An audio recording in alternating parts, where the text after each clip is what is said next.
بسم الله الرحمن الرحيم. السلام علیکم ورحمۃ اللہ وبرکاتہ.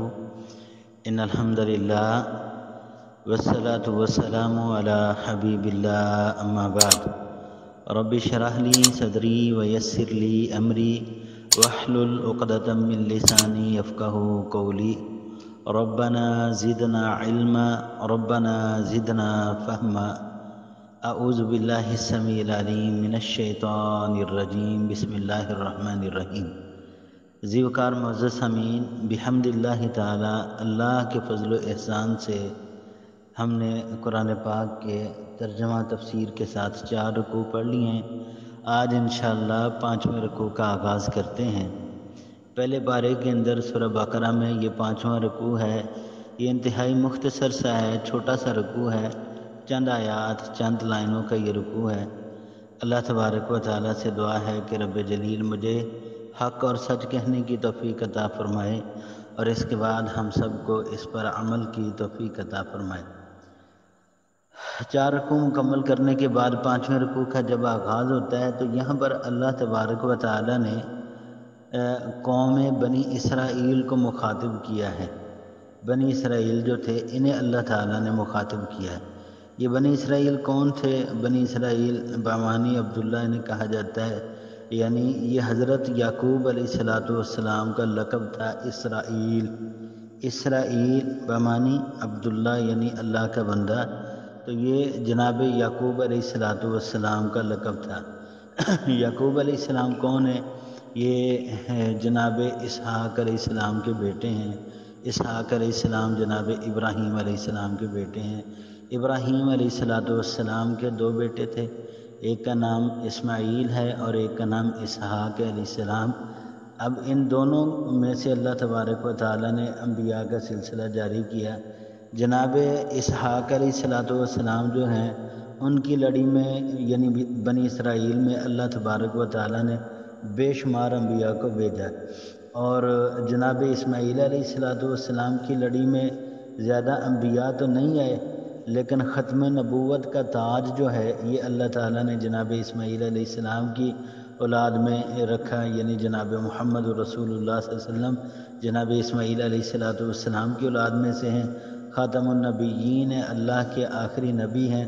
شان، عظمت، رفعت، مقام اور مرتبے کے اعتبار سے پیغمبر اکرم علیہ السلام تمام انبیاء کے سردار ہیں، امام الانبیاء ہیں اور اللہ تبارک و تعالیٰ کے بڑے ہی محبوب پیغمبر ہیں. تو اللہ تعالیٰ نے یہاں پر بنی اسرائیل کو مخاطب کیا اور فرمایا یا بنی اسرائیل، اے بنی اسرائیل. اب یہ بنی اسرائیل جناب یعقوب علیہ السلام کے 12 بیٹے تھے یعقوب علیہ السلام کے، جن سے یہود کے 12 قبیلے بنے اور ان میں بکثرت انبیاء و رسول ہوئے.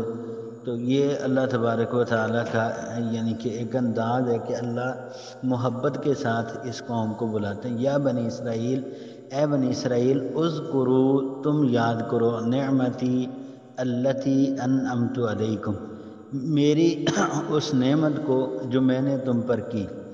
اللہ تعالیٰ نے بنی اسرائیل پر کئی نعمتیں کی ہیں. بنی اسرائیل پر تو اللہ تعالیٰ نے جو سب سے بڑی نعمت کی ہے وہ کیا تھی؟ اللہ تعالیٰ نے بنی اسرائیل کو فرعون کے جو ظلم و ستم تھے اس سے نجات دی، اور اس کے علاوہ بھی اللہ تعالیٰ نے بنی اسرائیل کو بہت سی نعمتوں سے نوازا.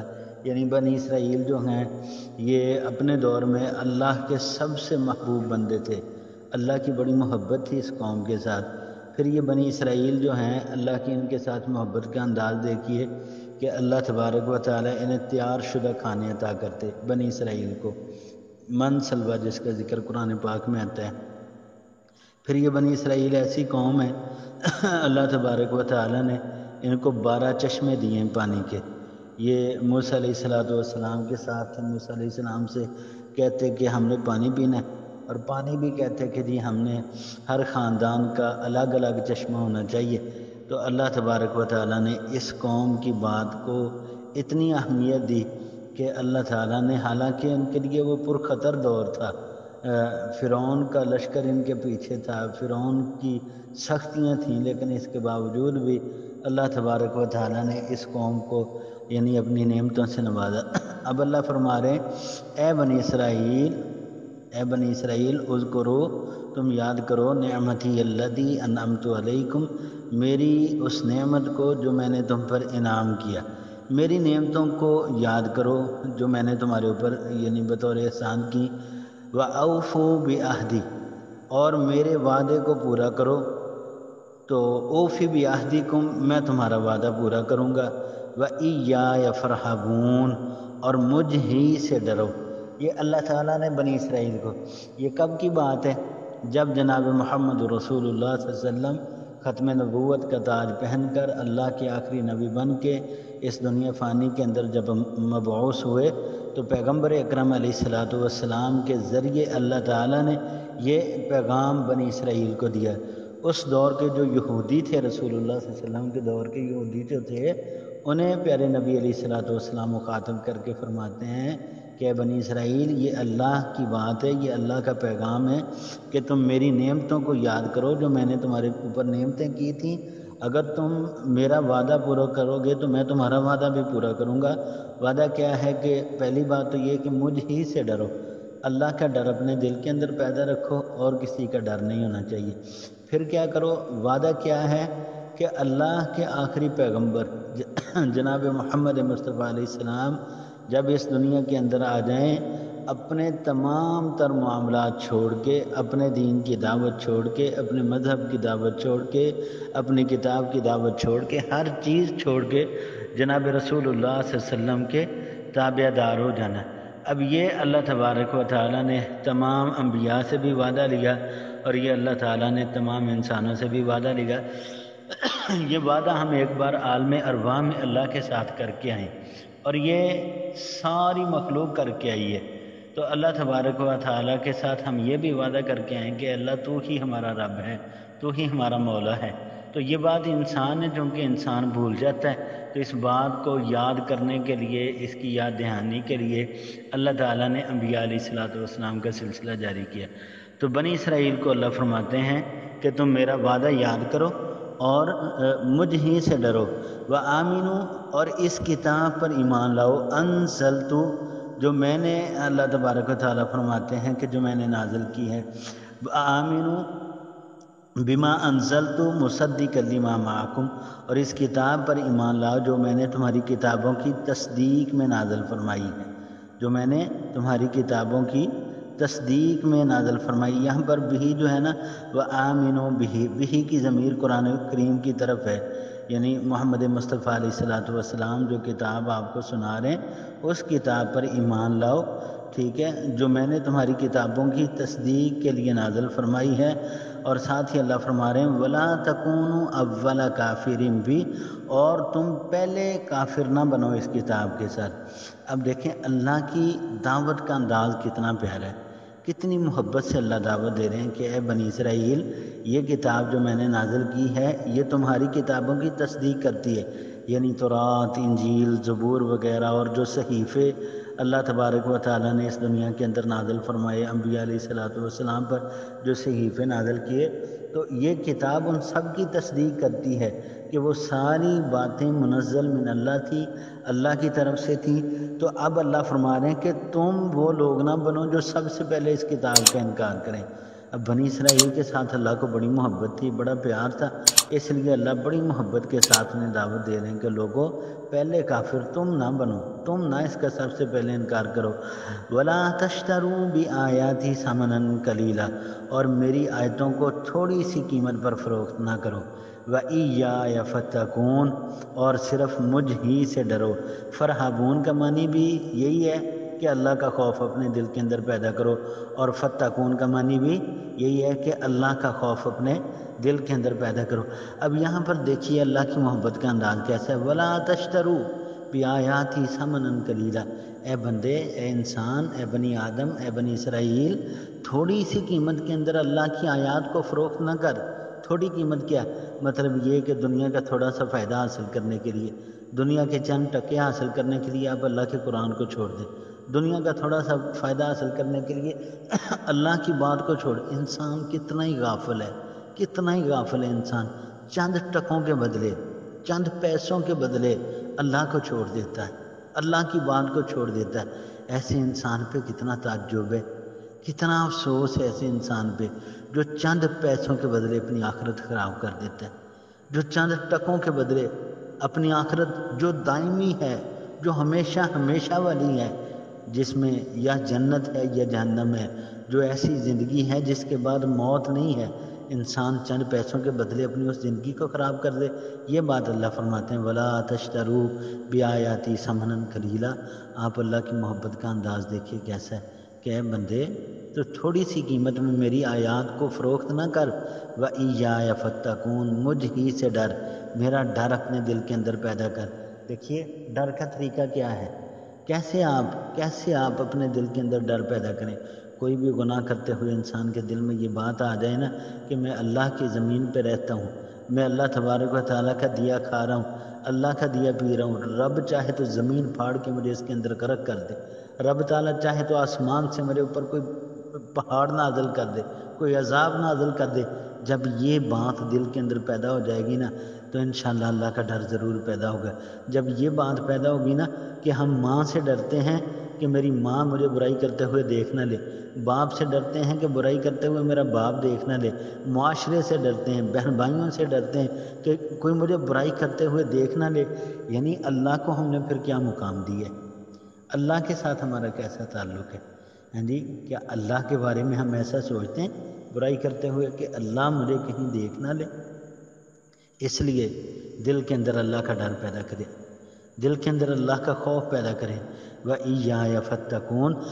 اللہ تعالیٰ فرماتے ہیں مجھ ہی سے ڈرو. وَلَا تَلْبِسُوا الْحَقَّ بِالْبَاطِلِ. اور حق کو باطل کے ساتھ خلط ملط نہ کرو. حق تمہارے پاس آ گیا، اب اس حق کے اندر باطل چیزوں کو اپنی طرف سے نہ ڈالو. ٹھیک ہے، حق کا یعنی کہ باطل کے ساتھ کوئی موازنہ ہے ہی نہیں ہے. حق ہمیشہ ہمیشہ ہمیشہ کے لیے جو ہے وہ کامیاب ہے، حق جو ہے وہ ہمیشہ فتح یاب ہے، حق جو ہے وہ ہمیشہ اللہ کی بات ہے، اللہ کے رسول کی بات ہے، اور اس کے اندر خیر ہے، اس کے اندر کامیابی ہے. اللہ فرماتے ہیں وَلَا تَلْبِسُوا الْحَقَّ بِالْبَاطِلِ. حق کو باطل کے ساتھ خلط ملط نہ کرو. وَتَكْتُمُوا الْحَقَّ. اور نہ حق کو چھپاؤ. وَأَنْتُمْ تَعْلَمُونَ. اور تمہیں خود اس کا علم بھی ہے.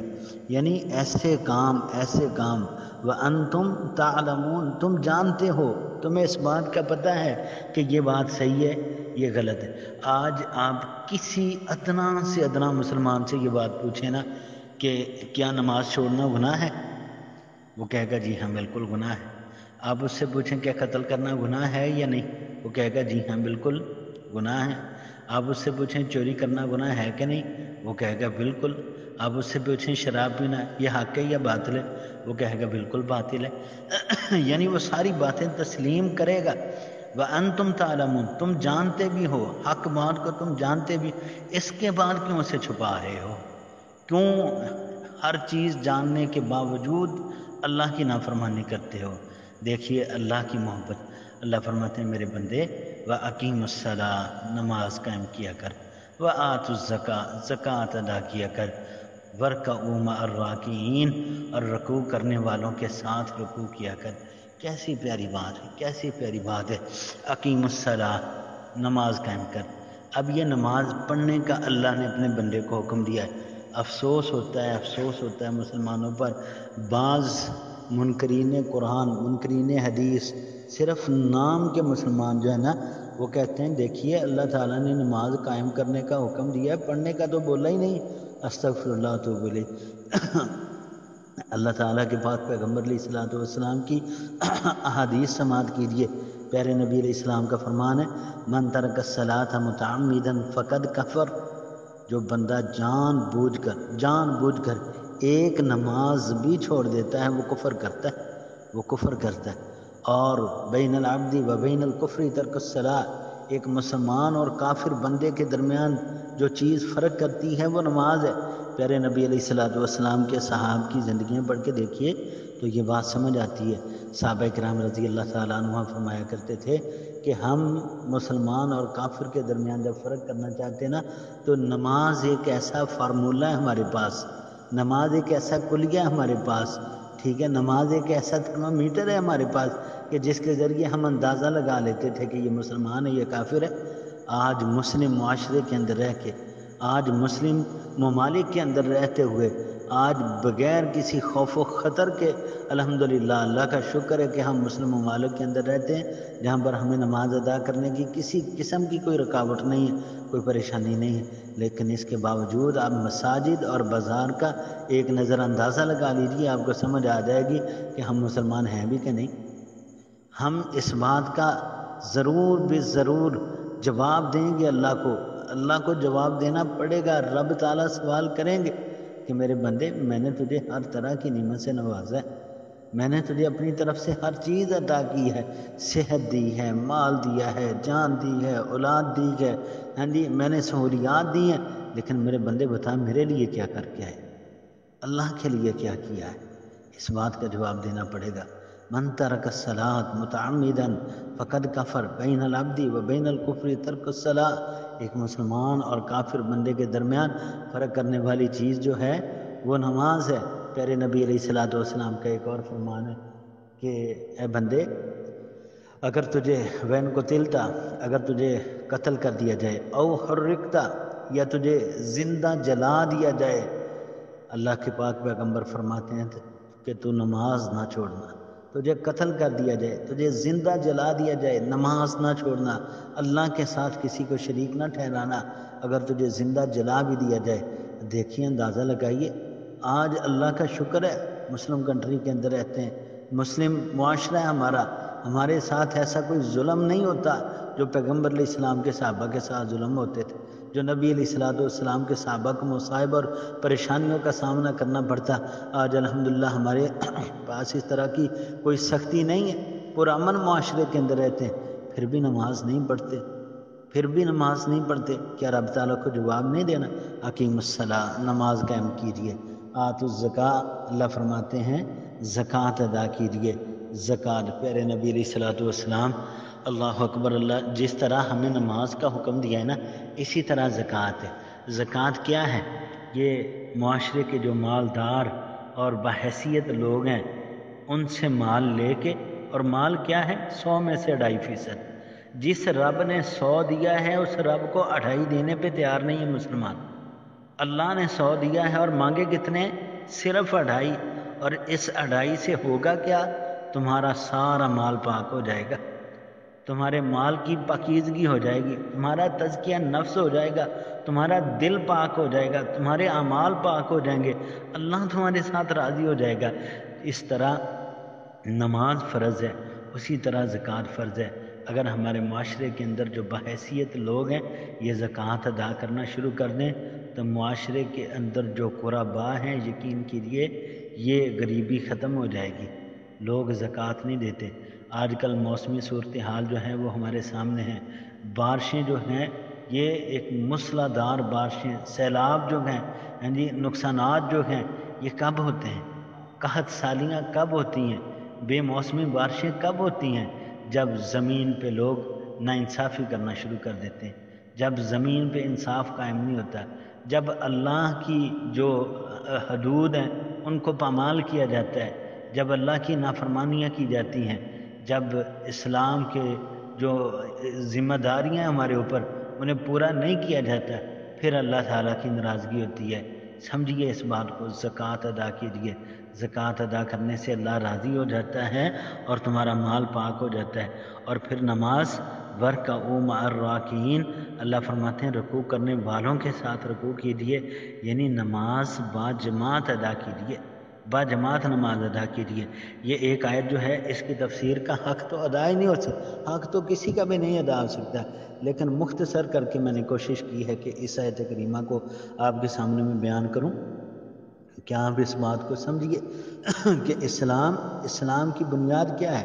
بنی الاسلام علی خمس، اسلام کی بنیاد 5 چیزیں ہیں۔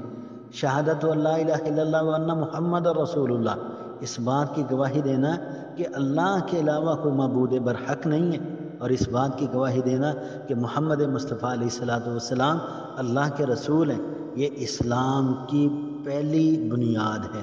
بنی الاسلام علی خمس، اسلام کی بنیاد 5 چیزوں پر ہے۔ پہلی کیا ہے؟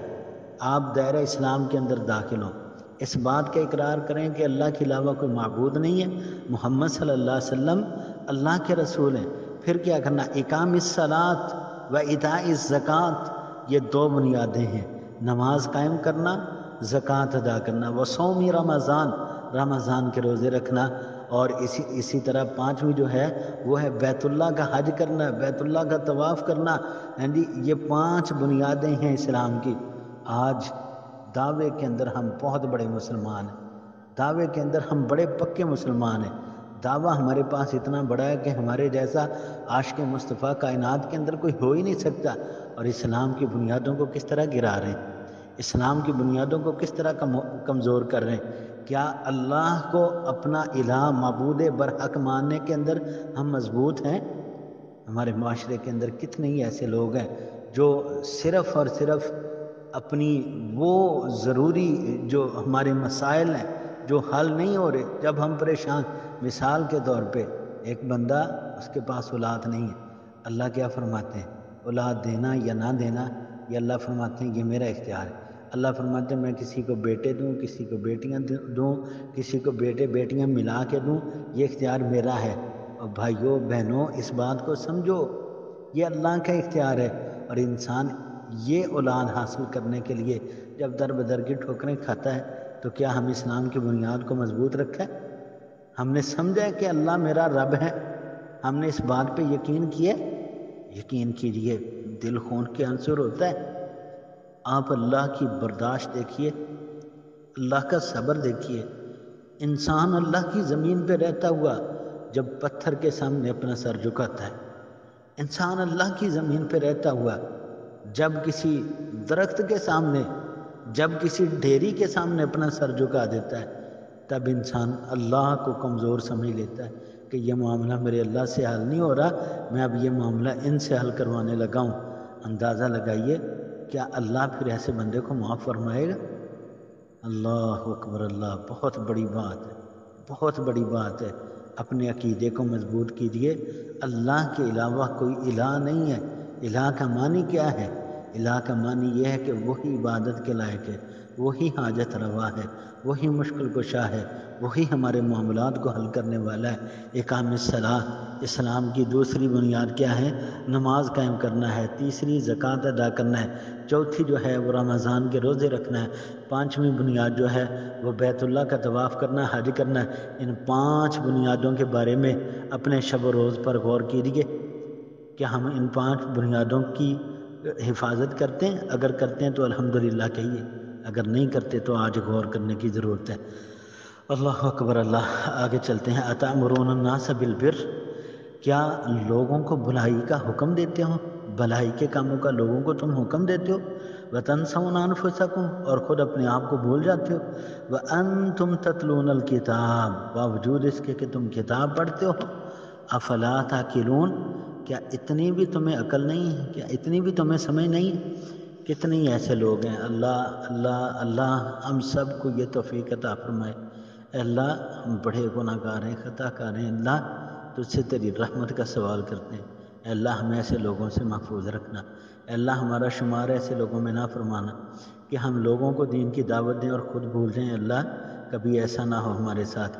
اور معاشرے کے اندر شاید ایسے لوگ رہتے ہیں، کیونکہ اللہ نے اپنی کتاب کے اندر فرمایا اتأمرون الناس بالبر، تم لوگوں کو تو نیکی کے کام کی دعوت دیتے ہو، لوگوں کو تو نیکی کے کاموں کی طرف بلاتے ہو، وتنسون انفسکم، اور جب اپنی باری آتی ہے بھول جاتے ہو، جب اپنی باری آتی ہے اس بات کو بھلا دیتے ہو۔ وانتم تتلون الکتاب، حالانکہ تم کتاب پڑھتے ہو، اس کتاب کی تلاوت کرتے ہو۔ افلا تعقلون، کیا تمہیں اتنی بھی عقل نہیں؟ کیا اتنی بھی سمجھ نہیں؟ اللہ تعالیٰ نے قرآن پاک کے 28ویں پارے کی سورہ صف میں فرمایا یا ایھا الذین آمنوا، اے ایمان والو، لما تقولون ما لا تفعلون، ایسی بات لوگوں کو کیوں کہتے ہو جو خود نہیں کرتے؟ کبر مقتا عند اللہ ان تقولوا ما لا تفعلون، اللہ کے ہاں یہ کبیرہ گناہ ہے، اللہ کے ہاں یہ بڑا گناہ ہے کہ تم لوگوں کو تو وہ بات کہتے ہو اور خود اس پہ عمل نہیں کرتے۔ اللہ اکبر اللہ۔ آگے چلیے، آگے اللہ تعالیٰ فرماتے ہیں وَاسْتَعِینُوا بِالصَّبْرِ وَالصَّلَاةِ، اور صبر اور نماز کے ساتھ اللہ کی مدد حاصل کرو۔ وَاسْتَعِینُوا، اللہ کی مدد حاصل کرو، بالصبر، صبر کے ساتھ، والصلاۃ، اور نماز کے ساتھ، وَإِنَّهَا لَكَبِيرَةٌ، یہ بہت بڑی چیز ہے، إِلَّا عَلَى الْخَاشِعِينَ، مگر ڈر رکھنے والوں پر۔ یہ جو اللہ کا خوف رکھنے والے ہیں ان کے لیے تو یہ کام بڑا ہی آسان ہے۔ جن کے دلوں میں اللہ کا خوف ہے، نماز پڑھنا ان کے لیے مشکل نہیں ہے۔ وہ تو اللہ کے خوف کی وجہ سے اپنا سر رب کے سامنے جھکا دیتے ہیں، اللہ سے ڈرتے ہوئے۔ اللہ اکبر اللہ۔ اچھا، بعض دفعہ نا یقین کیجئے رونگٹے کھڑے ہو جاتے ہیں، جسم کانپ جاتا ہے۔ جہنم کے بارے میں کبھی سوچیں تو صحیح، جہنم کیسی ہے، وہ جہنم کیا چیز ہے۔ اللہ اکبر اللہ۔ اللہم اجرنا من النار، اللہم انا نعوذ بک من عذاب جہنم۔ جہنم کیا چیز ہے۔ ہمارے اسلاف کے بارے میں آتا ہے، بعض ہمارے اسلاف نا ساری رات جاگتے رہتے، سوتے نہ، یا رات کا اکثر حصہ جاگتے رہتے، تھوڑا سوتے زیادہ جاگتے، اور جب لوگ ان سے سوال کرتے نا کہ کیا بات ہے، کیا بات ہے، اب رات کو سوتے نہیں ہو، لوگ رات کو سو جاتے ہیں آپ جاگتے رہتے ہیں، تو وہ آگے سے جواب پتہ کیا دیتے، جہنم کا خوف ہمیں سونے نہیں دیتا، جہنم کا خوف ہمیں سونے نہیں دیتا۔ ہمیں غور کرنا چاہیے، کیا ہم جہنم سے ڈرتے ہیں؟ کیا ہمارے اندر جہنم کا خوف ہے؟ سمجھیے اس بات کو، سمجھیے۔ وَاسْتَعِینُوا بِالصَّبْرِ وَالصَّلَاةِ، انسان ہے یہ کمزور ہے، یہ لاچار ہے، یہ انسان بے بس ہے۔ انسان جب بے بس ہوتا ہے نا پھر کچھ سہارا ڈھونڈتا ہے، اور یاد رکھو کائنات کے اندر رب سے بڑا سہارا ہی کوئی نہیں ہے۔ اور اللہ کا سہارا حاصل کرنے کا طریقہ کیا ہے؟ وَاسْتَعِینُوا بِالصَّبْرِ وَالصَّلَاةِ، آپ اللہ کی مدد چاہتے ہو، جو پریشانی آئی ہے اس پہ صبر کرو اور فوراً جائے نماز پہ کھڑے ہو جاؤ، اللہ کے سامنے نماز پڑھنی شروع کر دو۔ 5 نمازیں فرض ہیں، اس کے علاوہ نوافل پڑھنا شروع کر دو۔ سنن ابو داود اور مسند احمد وغیرہ کے اندر نا ایک روایت آتی ہے، اور فتح القدیر کے اندر بھی یہ بات لکھی ہے کہ اذا حزبہ امر فزع الی الصلاۃ، نبی صلی اللہ علیہ وسلم کو جب کوئی اہم معاملہ پیش آتا نا تو آپ فوراً نماز کے اہتمام کرتے، فوراً اللہ کے سامنے جھک جاتے، فوراً نبی علیہ السلام نماز کی طرف آتے۔ آج دیکھیے ایک اللہ نے فارمولہ دیا ہے، اگر آپ کے دل کے اندر اللہ کا خوف موجود ہے نا تو پھر نماز آپ کے لیے مشکل کام نہیں ہے۔ نماز مشکل صرف اس بندے کے لیے ہے جو اللہ سے ڈرتا نہیں، جو اللہ سے بے خوف ہو گیا۔ جس کے دل میں اللہ کا خوف نہیں ہے اس کے لیے نماز پڑھنا بڑا ہی مشکل کام ہے، اور جس کے دل میں اللہ کا خوف ہے، جس کے دل میں جہنم کا خوف ہے، جس کے دل میں جنت کی طلب ہے، اس کے لیے نماز پڑھنا مشکل نہیں ہے، اس کے لیے تو بڑا ہی آسان ہے۔ وہ تو اپنی نظریں جنت پہ رکھتا ہے، وہ تو اپنی نظریں جنت پہ ٹکا کے بیٹھا ہوا ہے۔ اللہ کیا فرماتے ہیں، الذین، وہ لوگ، یظنون، جو گمان کرتے ہیں، جو جانتے ہیں، انہم ملاقو ربہم، کہ وہ اپنے رب سے ملاقات کرنے والے ہیں، وانہم الیہ راجعون، اور اسی کی طرف لوٹ کر جانے والے ہیں۔ جن لوگوں کے دلوں کے اندر یہ بات ہے نا کہ وہ اپنے اللہ سے ملاقات کرنے والے ہیں، اللہ تعالیٰ نے سورہ کہف کے اندر بھی یہ بات فرمائی نا، فمن کان یرجو لقاء ربہ فلیعمل عملا صالحا، جو بندہ اپنے رب سے ملاقات کرنا چاہتا ہے، جس کا اس بات پہ یقین ہے کہ میں اپنے رب سے ملاقات کروں گا، اسے چاہیے کہ فلیعمل عملا صالحا، وہ عمل کرے تو اچھے کرے، وہ نیک کام کرے۔ یہی بات اللہ تعالیٰ نے ادھر بھی ذکر کی ہے کہ نماز مشکل ہے کافر کے لیے، فاسق کے لیے، اللہ کے نافرمان کے لیے، گناہ گار انسان کے لیے، اللہ کے باغی کے لیے نماز مشکل ہے، لیکن خشوع و خضوع کرنے والا، اللہ کا ڈر اپنے دل کے اندر رکھنے والا، اس کے لیے نماز مشکل نہیں ہے۔ اور وہ بندہ جو گمان کرتا ہے، جو یقین رکھتا ہے کہ میں اپنے اللہ سے ملاقات کروں گا، اس بندے کے لیے نماز مشکل نہیں ہے۔ تو یہ ایک فارمولہ اللہ نے دیا ہے، اندازہ لگا لیجئے خود ہی کہ ہم اللہ کے قریب ہیں یا نہیں، کیا ہم اللہ کی محبت چاہتے ہیں یا نہیں، کیا ہم اللہ کا ڈر اپنے دل کے اندر رکھتے ہیں کہ نہیں۔ اگر رکھتے ہیں تو اللہ کی عبادت ہمارے لیے آسان ہو جائے، اگر اللہ کی عبادت مشکل ہو رہی ہے، اگر ہم نمازوں کے باغی ہو رہے ہیں، فرض نمازوں کے پابند نہیں ہیں، تو سمجھ لیجئے کہ ہمارے اندر گناہوں کے جراثیم بڑھ گئے۔ گناہ کے جراثیم کو ختم کرنے کا طریقہ توبہ استغفار ہے۔ کثرت کے ساتھ استغفار کیجیے، توبہ کیجیے اور اللہ سے دعا کیجیے اللہ ہمارے ساتھ راضی ہو جا۔ آمین۔ آخر دعوانا ان الحمدللہ رب العالمین۔